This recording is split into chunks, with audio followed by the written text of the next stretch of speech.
नमस्कार, मैं Shreya digital India news में आप सभी का स्वागत है। बढ़ते आज की खबरों की और लोकसभा सीटें 850 हुई तो यूपी में बढ़ेंगे सबसे ज्यादा सांसद। महिलाओं को लोकसभा और विधानसभाओं में 33% आरक्षण देने के लिए केंद्र सरकार 16 अप्रैल को संसद में 3 अहम विधेयक पेश करने जा रही है। यदि इन पर मुहर लगती है तो लोकसभा सीटों की संख्या 543 से बढ़कर अधिकतम 850 तक पहुंच सकती है। प्रस्ताव के अनुसार राज्यों की सीटें 530 से बढ़ाकर 815 की जाएंगी, जबकि केंद्र शासित प्रदेशों की सीटें 15 से बढ़कर 35 हो सकती है। निर्वाचन क्षेत्रों के नए परिसीमन के लिए 2011 की जनगणना को आधार बनाया जाएगा। नई व्यवस्था लागू होने पर उत्तर प्रदेश में सबसे ज्यादा सांसद बढ़ने की संभावना है।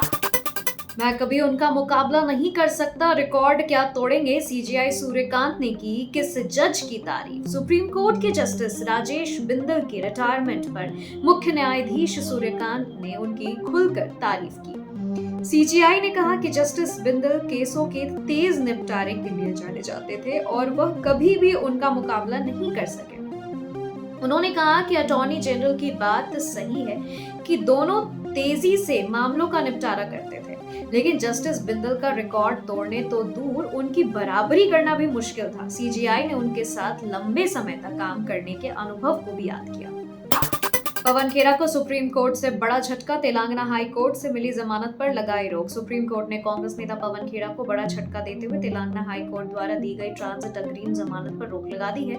यह मामला असम पुलिस में दर्ज मानहानि और जालसाजी की एफआईआर से जुड़ा है। एफआईआर असम के मुख्यमंत्री हेमंत बिश्व शर्मा की पत्नी रिनिकी भुइया शर्मा की शिकायत पर दर्ज हुई थी। खेरा ने गिरफ्तारी से बचने के लिए तेलंगाना हाई कोर्ट से राहत ली थी, लेकिन अब सुप्रीम कोर्ट ने उस आदेश पर रोक लगा दी थी।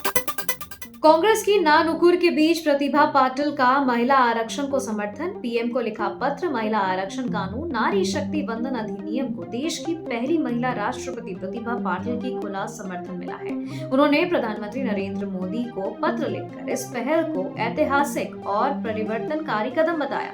प्रतिभा पाटिल का यह समर्थन ऐसे समय आया है जब कांग्रेस कानून की समय सीमा, परिसीमन और अन्य मुद्दों पर सवाल उठा रही है। 11 अप्रैल को पुणे स्थित अपने आवास से लिखे पत्र को राजनीतिक रूप से काफी अहम माना जा रहा है। अरुणाचल प्रदेश अवैध, वो जगह हमारी है, भारत का नाम लेकर चीन ने किया दावा। भारत और चीन के बीच एक बार फिर तनाव बढ़ता दिख रहा है। चीन के विदेश मंत्रालय ने अरुणाचल प्रदेश को तथाकथित बताते हुए दावा किया कि यह क्षेत्र अवैध रूप से भारत द्वारा स्थापित किया गया है। चीन ने कहा कि जनगणना क्षेत्र उसका हिस्सा है और वहां स्थानों के नाम तय करने का अधिकार उसी के पास है। इससे पहले भारत ने चीन द्वारा भारतीय क्षेत्रों को काल्पनिक नाम देने की कोशिशों को सख्ती से खारिज कर दिया था। सम्राट चौधरी को भाजपा में कौन लाया था? 8 साल में ही कैसे मुख्यमंत्री की कुर्सी तक पहुंच गए? बिहार के नए मुख्यमंत्री सम्राट चौधरी ने सिर्फ 8 साल में भाजपा में बड़ी राजनीतिक छलांग लगाई है। इसके पहले वे आरजेडी, जेडीयू और हम जैसी पार्टियों में रह चुके हैं। सम्राट चौधरी ने राजनीति की शुरुआत आरजेडी से की थी और राबड़ी देवी सरकार में सबसे कम उम्र के मंत्री बने थे। भाजपा में आने के बाद उन्हें लगातार अहम जिम्मेदारियां मिली। प्रदेश अध्यक्ष, नेता प्रतिपक्ष और डिप्टी सीएम बनने के बाद अब बिहार में भाजपा के पहले मुख्यमंत्री बने हैं। खड़गे ने विपक्ष की आज बुलाई महाबैठक। महिला आरक्षण और परिसीमन पर सरकार को घेरने की तैयारी। कांग्रेस अध्यक्ष मल्लिकार्जुन खड़गे ने आज नई दिल्ली में विपक्षी दलों की अहम बैठक बुलाई है। इस बैठक में संसद के विशेष सत्र में महिला आरक्षण कानून और परिसीमन से जुड़े विधेयकों पर संयुक्त रणनीति बनाई जाएगी। खड़गे के आवास पर पहले कांग्रेस की आंतरिक बैठक होगी, जिसमें राहुल गांधी, केसी वेणुगोपाल और जयराम रमेश समेत कई नेता शामिल होंगे। इसके बाद दोपहर 3 बजे विपक्षी दलों के नेताओं के साथ महाबैठक होगी।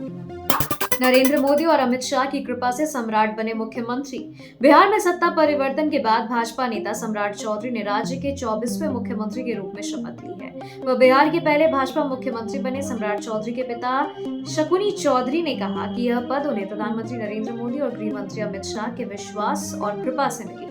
सम्राट चौधरी ने शपथ लेते ही नया इतिहास रच दिया। उनके साथ जेडीयू के विजय चौधरी और विजेंद्र प्रसाद यादव उप मुख्यमंत्री पद के शपथ लिए। सम्राट की शपथ लेते ही रोहिणी आचार्य का हमला, पोस्टर से गायब हुए नीतीश पर तंज। बिहार में नई सरकार के शपथ ग्रहण के बीच रोहिणी आचार्य ने नीतीश कुमार और भाजपा पर निशाना साधा। उन्होंने दावा किया कि 24 घंटे के अंदर नीतीश कुमार पोस्टरों से गायब कर दिए गए। रोहिणी ने इसे पूर्व मुख्यमंत्री की घोर बेइज्जती बताते हुए कहा कि अब चाचा जी ऐसी स्थिति में फंस गए हैं जहां उन्हें ना माया मिल रही है ना राम। उन्होंने सोशल मीडिया पर पोस्टर साझा कर भाजपा पर तंज कसा है।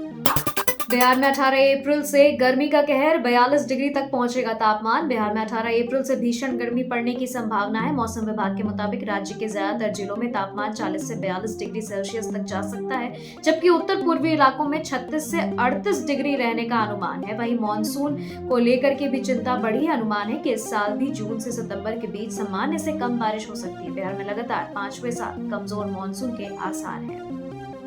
खबरों के सिलसिलों में फिलहाल इतना ही। बने रहे डिजिटल इंडिया न्यूज के साथ। नमस्कार।